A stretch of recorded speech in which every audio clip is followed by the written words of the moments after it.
Hello नमस्कार, welcome to Hindi classes with Atul. आज की इस वीडियो में हम करेंगे जो है क्लास नाइन्थ की जो पुस्तक रहती है क्षितिज, उसमें जो है चंद्रकांत देवताले जी द्वारा जो है विरचित एक जो है कविता रहती है जिसका नाम है यमराज की दिशा। इसके बारे में आज हम जो है चर्चा करेंगे, यमराज की दिशा के बारे में। तो आ, कविता शुरू करने से पहले थोड़ी सी इसके बारे में हम चर्चा करते हैं। तो किस वेश के ऊपर आधारित है यह? तो संकलित कविता में जो है कवि सभ्यता के विकास की खतरनाक दिशा की ओर जो है इशारा करते हुए कहना चाहता है कि जीवन विरोधी ताकतें चारों तरफ फैलती जा रही है। जीवन के दुख दर्द के बीच जीती माँ अपशकुन के रूप में जिस भय की चर्चा करती थी, अब वह सिर्फ दक्षिण दिशा में ही नहीं है बल्कि सर्वव्यापक है।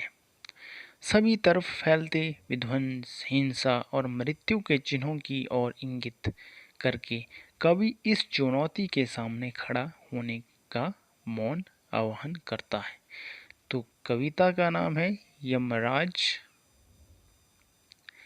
की दिशा। चलिए शुरू करते हैं।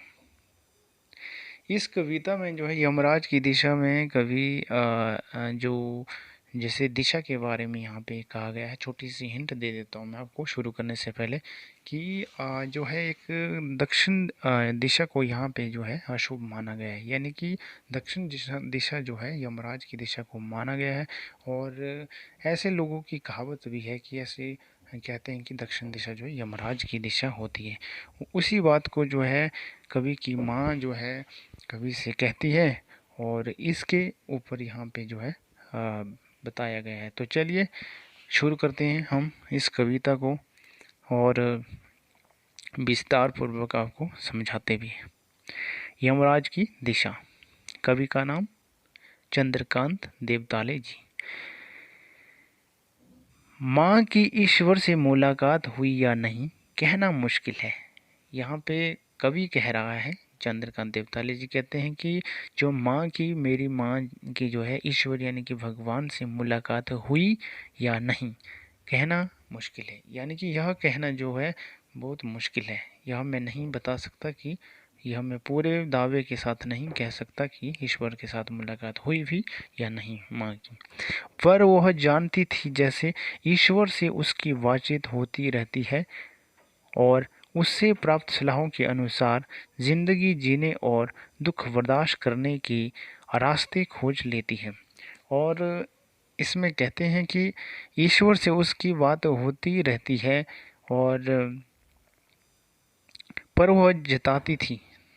तो कवि कह रहे हैं कि पर वह जताती थी कि जैसे वह जो ईश्वर से उसकी बातचीत जो है होती रहती है कि हो रही है, जिस हिसाब से वह मुझसे जो है बातें करती थी उस हिसाब से यह लगता था।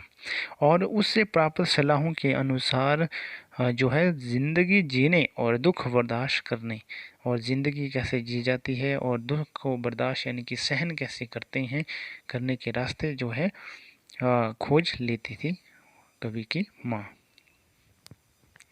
ये यहाँ पे कह रही हैं। आगे क्या कहते हैं? माँ ने आगे कहते हैं कि माँ ने एक बार मुझसे कहा था। कवि कह रहा है कि माँ ने मुझसे एक बार जो है कहा था, क्या कहा था? दक्षिण की तरफ पैर करके मत सोना। यानी कि दक्षिण की तरफ, यहाँ दक्षिण दिशा की ओर इंगित किया गया है, इशारा किया गया है कि पैर करके मत सोना। सोते समय जो है पैर दक्षिण दिशा की ओर मत करना या सोना मत उस दिशा की ओर पैर करके। वह मृत्यु की दिशा है, यानी कि जो दक्षिण की दिशा है वह जो मृत्यु की दिशा है। और मृत्यु के और यमराज को क्रोध करना बुद्धिमानी की बात नहीं है। और यानी कि दक्षिण दिशा में अगर तुम पैर करके सोओगे तो वह जो है मृत्यु की दिशा है, यानी कि मृत्यु के देवता है यमराज जी, उनकी दिशा है वह।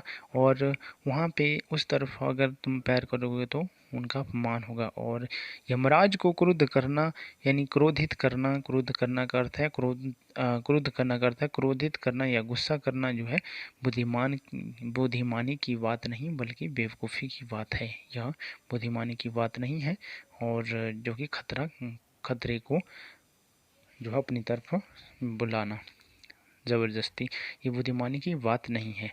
कवि की माँ कह रही है यह बात। आगे चलते हैं। तब मैं छोटा था और मैंने यमराज के घर का पता पूछा था। कवि कह रहा है कि तब मैं जो है जिसमें यह बातें कही गई थी उस समय मैं छोटा था, मेरी जो है उम्र छोटी थी, और मैंने यमराज के घर का पता पूछा। किससे पूछा था? यमराज देवता के घर का पता मैंने जो है अपनी माँ से पूछा था।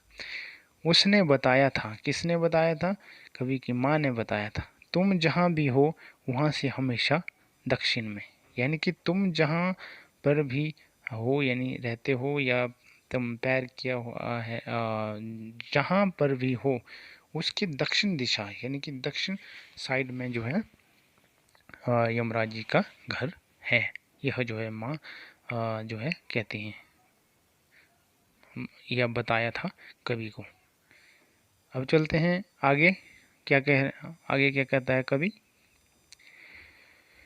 अगली लाइन में? माँ की समझाइश के बाद दक्षिण दिशा में पैर करके मैं कभी नहीं सोया। यानी कि माँ ने मुझे बार बार कहा कि दक्षिण दिशा की ओर मत पैर करके सोना, वह जो एक खतरा है, क्योंकि यमराज देवता जी रुष्ट हो जाएंगे। तो समझाइश बार बार समझाया माँ ने मुझे, तो समझाइश के बाद जो है दक्षिण दिशा में पैर करके मैं कभी नहीं सोया। उसके बाद मैंने जो है ठान लिया कि मैं कभी नहीं सोऊंगा दक्षिण दिशा की ओर पैर करके, माँ के बार बार समझाने पर। और इससे इतना फ़ायदा ज़रूर हुआ दक्षिण दिशा पहचानने में। और माँ के द्वारा कहे जाने से जो शब्द माँ के द्वारा कहे गए उसके बाद इतना फ़ायदा तो ज़रूर हुआ, उतना लाभ फ़ायदा यानी कि लाभ तो ज़रूर हुआ कि दक्षिण दिशा की मुझे जो है पहचान हो गई। क्योंकि बार बार दिमाग में आता था कि दक्षिण दिशा की ओर पैर करके मत सोना, तो एक माइंड में दिमाग में जो है वह जो है शब्द गूंजते थे, और जो है मुझे आसानी हो जाती थी पहचानने में। और मुझे जो है यह जो है मेरे दिमाग में बैठ गया कि दक्षिण दिशा की पहचान मुझे हो गई।